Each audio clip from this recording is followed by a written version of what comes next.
Italy நாட்டுல பொவேக்லியா அப்படின்னு சொல்லக்கூடிய ஒரு தீவு இருக்கு. அரசாங்கமே இந்த தீவுக்குள்ள சுற்றுலா பயணிகள் யாருமே போகக்கூடாது அப்படின்னு சொல்லிட்டு தடை விதிச்சிருக்காங்க.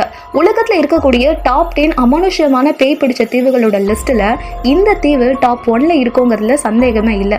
அப்படி இந்த தீவுக்கு பின்னாடி என்ன கதை இருக்குன்னு பாத்தீங்கன்னா, சமீபத்துல கொரோனா தீவிரமா பரவி எவ்வளவோ மக்கள் உயிரிழந்தாங்க இல்லையா? அதே மாதிரி 16ஆம் நூற்றாண்டுல பிளேக்னு சொல்லக்கூடிய ஒரு வகை நோயால மக்கள் நிறைய பேர் பாதிக்கப்பட ஆரம்பிச்சாங்க. அந்த பிளேக் நோயால பாதிக்கப்பட்ட மக்களை இந்த தீவுல கொண்டு வந்து தனிமைப்படுத்திருக்கிறாங்க. கிட்டத்தட்ட 1.5 லட்சத்துக்கும் அதிகமான மக்கள் இந்த தீவுல பிளேக் நோயால பாதிக்கப்பட்டு இறந்து போயிருக்காங்க. அப்படி இறந்த மக்களை இந்த தீவுலயே வச்சு எரிச்சிருக்கிறாங்க. இதனாலேயே இந்த தீவுல போயிட்டு நீங்க மண்ணை தோண்டி பார்த்தீங்கன்னு சொன்னா மனித எலும்புக்கூடுகள் மட்டும் தான் உங்களுக்கு அதிகமா கிடைக்கும். இதனால இந்த தீவுக்கு வரவங்களும் சரி, இந்த தீவை சுத்தி இருக்கிற மக்களும் சரி, நிறையவே அமானுஷ்யமான விஷயங்களை உணர ஆரம்பிச்சிருக்கிறாங்க. இதனாலேயே இந்த தீவு இன்னைக்கு வரைக்குமே ஒரு பயங்கரமான தீவா பார்க்கப்படுது.